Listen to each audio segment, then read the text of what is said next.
The second knife I've had from Henny Haynes is the CRKT Pilar.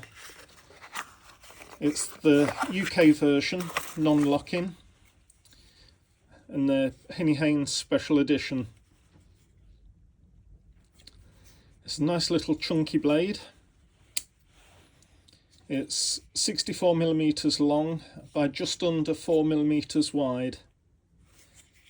It's a nice chunky little knife. Fits in the hand well, easy to carry, easy to open. It's got a 8CR13 MOV blade steel, which is not too bad. Yeah, a handy little knife.